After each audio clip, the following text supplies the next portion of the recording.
मुझे एक बार फिर से बेताल की तलाश करनी होगी।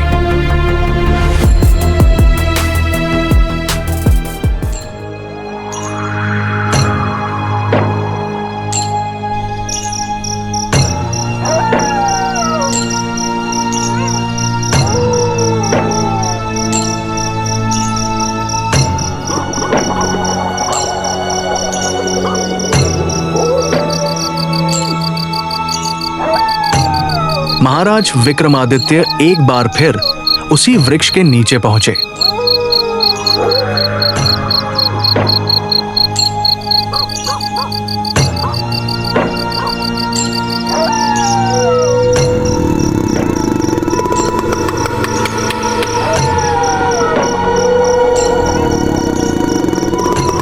उनकी नजर जमीन पर पड़ी। एक शव जो धीरे धीरे कराह रहा था। महाराज विक्रमादित्य ने निर्जीव शव को अपने मजबूत कंधों पर उठाया और बिना एक शब्द बोले तेज कदमों से आगे बढ़ने लगे।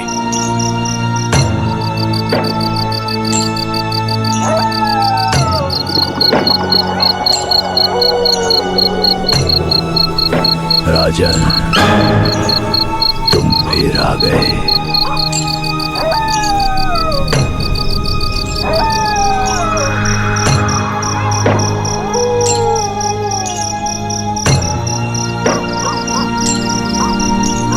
राजन, तुम व्यर्थ कष्ट उठा रहे हो। चलो तुम्हारा मनोरंजन करता हूं। एक कथा सुनो, पर ध्यान रहे कथा के दौरान तुम्हें मौन रहना होगा।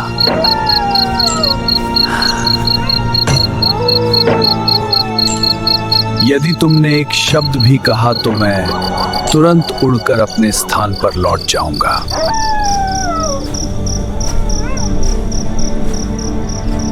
यमुना के किनारे ब्रह्मस्थल नाम का एक स्थान था। वहां रहता था एक विद्वान ब्राह्मण अग्निस्वामी।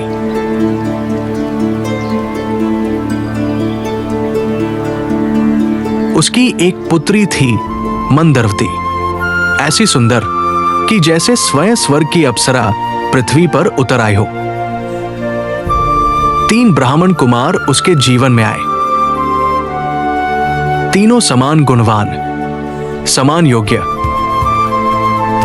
और तीनों ही उसके प्रेम में डूबे। उन्होंने उसके पिता से विवाह की प्रार्थना की।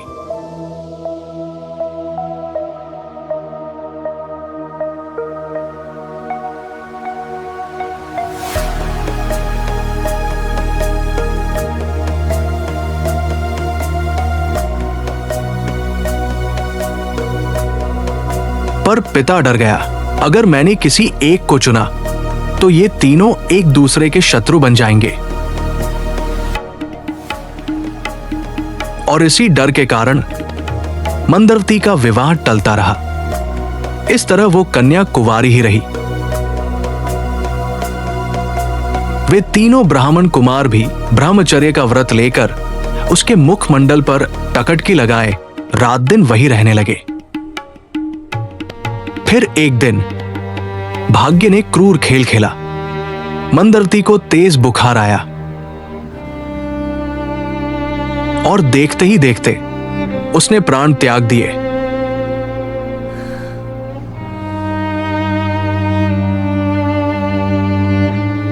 तीनों के दिल टूट गए।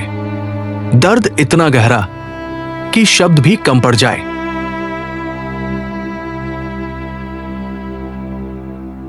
उन्होंने श्मशान ले जाकर उसका अंतिम संस्कार किया।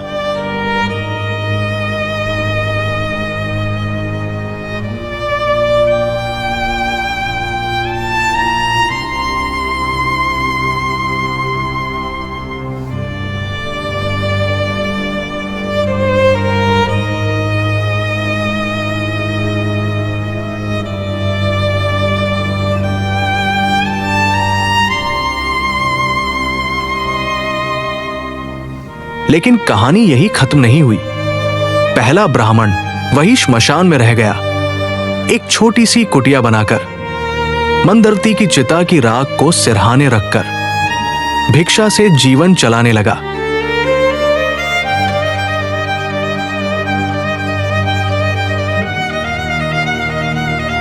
दूसरा उसकी अस्थियां लेकर गंगा चला गया।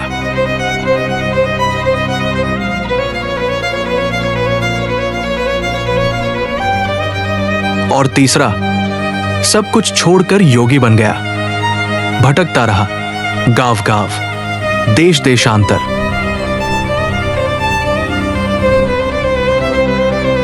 अलख निरंजन, अलख निरंजन। एक दिन वो योगी एक गांव पहुंचा। वहां उसे एक ब्राह्मण के घर भोजन मिला। जैसे ही वो खाने बैठा, एक बच्चा जोर जोर से रोने लगा।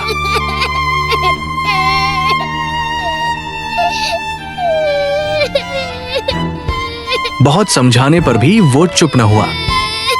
तभी गुस्से में उसकी मां ने उसे उठाया और जलती आग में फेंक दिया।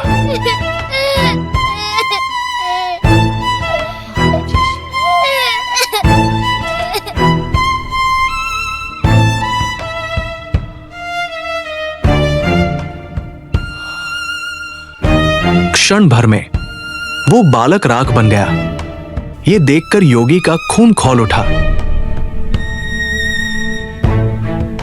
धिक्कार है, तुम ब्राह्मण नहीं राक्षस हो। तभी गृहस्वामी शांत स्वर में बोला, योगीराज, क्रोध मत करो, मैं इसे जीवित कर सकता हूं। और फिर उसने एक पुस्तक निकाली, मंत्र पढ़ा, राख पर अभिमंत्रित धूल डाली और अगले ही पल वो बालक जीवित हो उठा।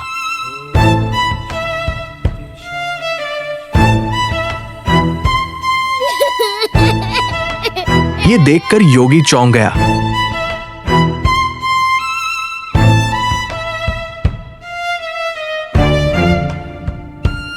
गृहस्वामी ने उस पुस्तक को बांधकर खूंटी पर टांग दिया और भोजन करके योगी के साथ वहीं सो गया।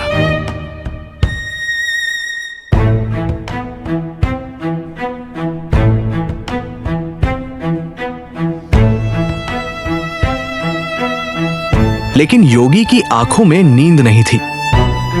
बस एक ही विचार, मैं भी अपनी प्रिया को वापस ला सकता हूं।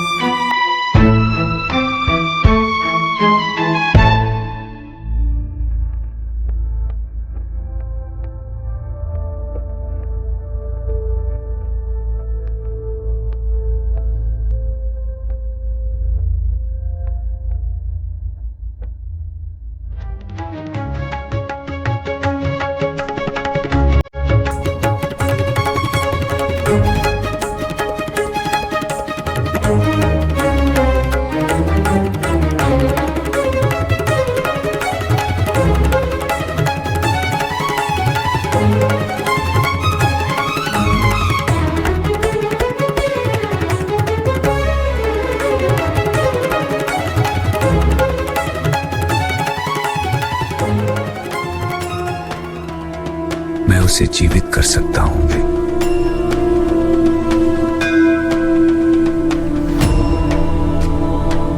यह मंत्र शक्ति से संभव है, विश्वास रखो।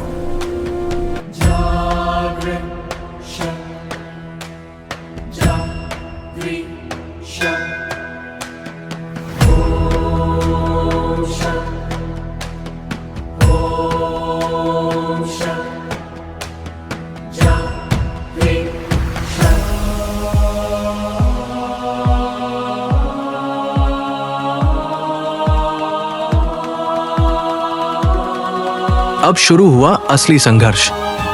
तीनों ने उस पर अपना दावा ठोक दिया। योगी बोला, मैंने इसे जीवन दिया है, इसलिए यह मेरी पत्नी है।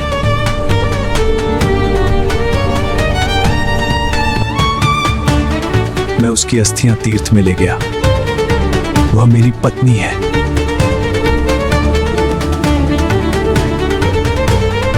मैंने उसकी राख को सीने से लगाया, तपस्या की, इसलिए वह मेरी है।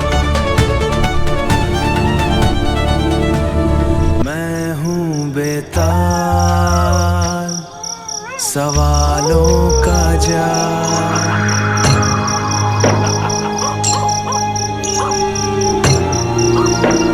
राजन, अब बताओ, यह स्त्री किसकी होनी चाहिए?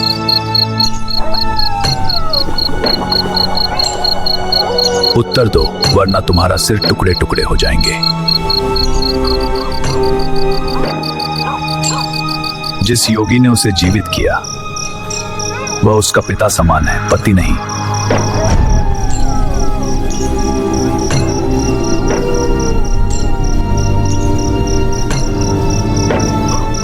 जिसने उसकी अस्थियां गंगा में डाली, वह उसका पुत्र समान है। पर जिसने उसकी राख को अपने पास रखकर प्रेम और तपस्या की, वही उसका सच्चा पति है। राजन, तुमने सही उत्तर दिया, लेकिन तुमने अपना मौन तोड़ दिया।